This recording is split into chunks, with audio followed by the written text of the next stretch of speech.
여러분 안녕하십니까? CJB 8시 뉴스입니다. 깊어가는 가을 옥천 수생식물학습원의 단풍이 절경입니다. 맞닿아 있는 대청호와 어우러져 천상의 호수공원의 자태를 뽐내고 있습니다. 조윤관 기자입니다. 숲속 정원이 울긋불긋 가을로 물들었습니다. 벽돌집 담벼락을 기어오르는 담쟁이도 어김없이 붉은 옷으로 갈아입었습니다. 성미 급한 느티나무 잎사귀는 벌써 바닥을 노랗게 물들였고 모가와 대봉감도 샛노랗게 익어갑니다. 단풍도 너무 색깔이 예쁘게 들어가지고 요즘 삶에 지쳐있는 저에게 또 다른 삶의 기쁨을 주는 것 같아요. 정원에서는 대청호에 숨겨둔 자태도 한눈에 들어옵니다. 햇살에 부딪힌 은빛 물결은 눈을 부시게 하고 강태공은 배를 띄워놓고 한가로이 시간을 낚습니다. 호수 한가운데서 바라본 정원은 물감을 풀어놓은 듯 자연 속 수채화를 그려냅니다. 대청호 주변 곳곳에 찾아가 보면 알려지지 않은 아름다운 곳이 되게 많거든요. 그래서 꼭 한 곳을 정해놓고 어디를 가는 게 아니라 그냥 유유히 가시다가 발이 머무는 곳에 멈춰가지고. 천상의 정원이라 이름 붙여진 옥천 수생식물학습원입니다. 엔젤 트럼펫 등의 야생화와 녹음 짙은 나무들, 물을 맑게 하는 수백 종의 수생식물들이 빼곡합니다.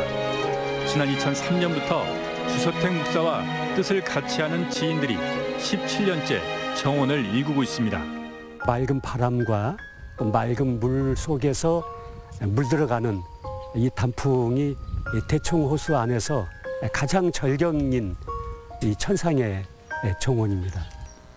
언덕 위에 세상에서 가장 작은 교회당은 잠시 일상에서 벗어나 자연과 교감하는 쉼표도 선사하고 있습니다. CJB 뉴스 조윤광입니다. 청주 공예비엔날레의 주인공은 공예 작품이죠. 이 전시장 벽면마다 걸린 회화 작품들은 공예비엔날레 감상에 또 다른 재미를 선사하고 있습니다. 진기훈 기자입니다.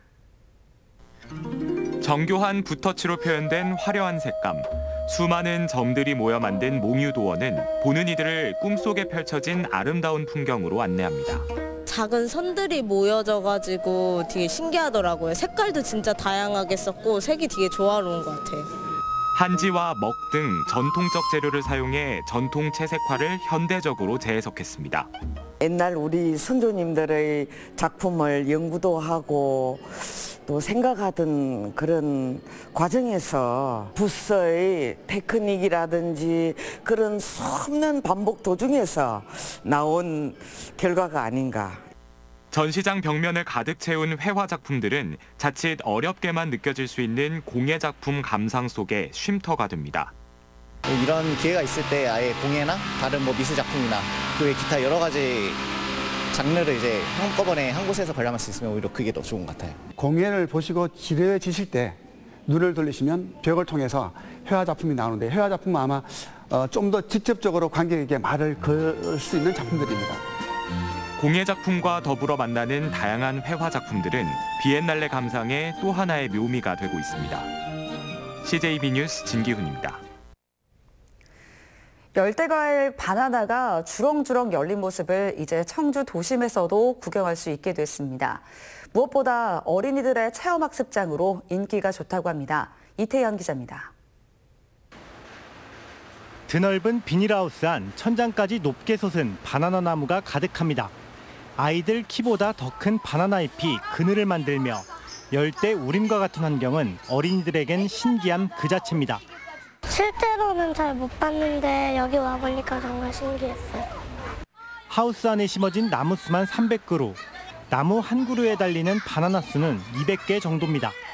싸늘한 바깥과 달리 하우스 안은 30도 안팎으로 유지되면서 내년 3월쯤이면 샛노란 바나나를 구경할 수 있습니다. 아이들은 일단 바나나만 먹어봤지 이렇게 달리는 모습은 처음 보잖아요. 우리 애들한테 이 바나나가 실제 달리고 그런 모습을 보여주기 위해서 내가 이 농사를 쳤습니다.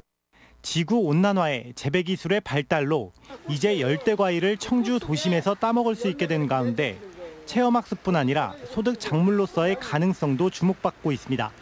CJB 뉴스 이태현입니다. 해충이 옮기는 감염병은 야외 활동이 많은 가을철에 급증합니다.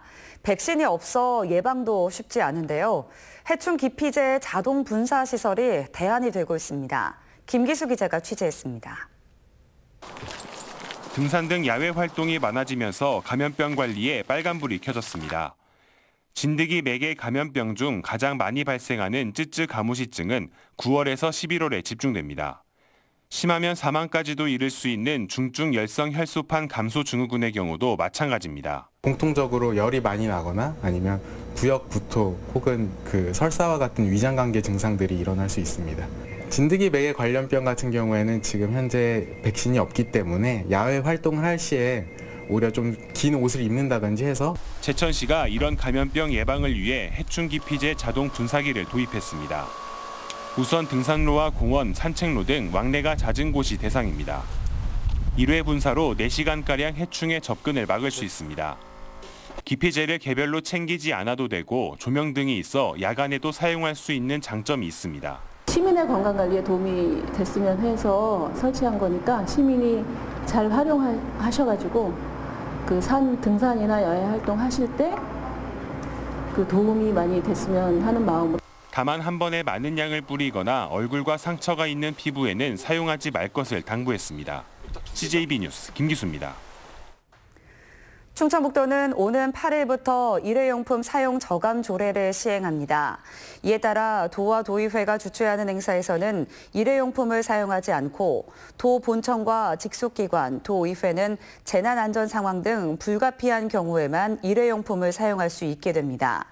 도는 일회용품 사용 실태를 조사한 후 저감 계획을 수립할 예정입니다. 지난 3월 말 개장한 제천 청풍호반 케이블카 이용객이 50만 명을 넘어섰습니다. 청풍호반 케이블카 이용객의 94%는 외지 관광객으로 제천시와 업체 측은 연말까지 이용객 70만 명 달성이 가능할 것으로 전망하고 있습니다. 오늘 오전 청주에 낀 짙은 안개로 새벽 5시를 기해 청주국제공항에 저시정특보가 내려지면서 항공기 운항에 차질이 빚어졌습니다.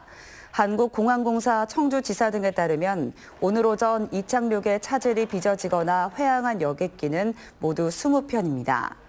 안개가 걷히면서 정오 무렵부터 항공기가 정상 운영됐습니다. 청주지방법원은 친딸을 수년에 걸쳐 성폭행하고 추행한 47살 A씨에게 징역 15년을 선고했습니다. A씨는 친딸이 11살이 된 무렵부터 14살이 된 지난해까지 수차례에 걸쳐 성폭행하거나 추행한 혐의로 재판에 넘겨졌습니다. A씨는 딸에게 피해 사실을 알리면 다시는 가족 얼굴을 보지 못하게 될 것이라고 협박했던 것으로 조사됐습니다. 끝으로 날씨입니다. 오늘 충북 지역은 오후 1시를 기해 청주와 충주 등 8개 시군에 초미세먼지 주의보가 발령됐습니다. 청주와 진천, 증평 등 중부권에 내려진 주의보는 조금 전 해제됐습니다. 내일은 가끔 구름 많은 가운데 낮 기온은 17도에서 19도 사이를 보이겠고 아침에는 짙은 안개가 끼겠으니 출근길 교통안전에 유의하셔야겠습니다. 이상으로 CJB 8시 뉴스를 마칩니다. 고맙습니다.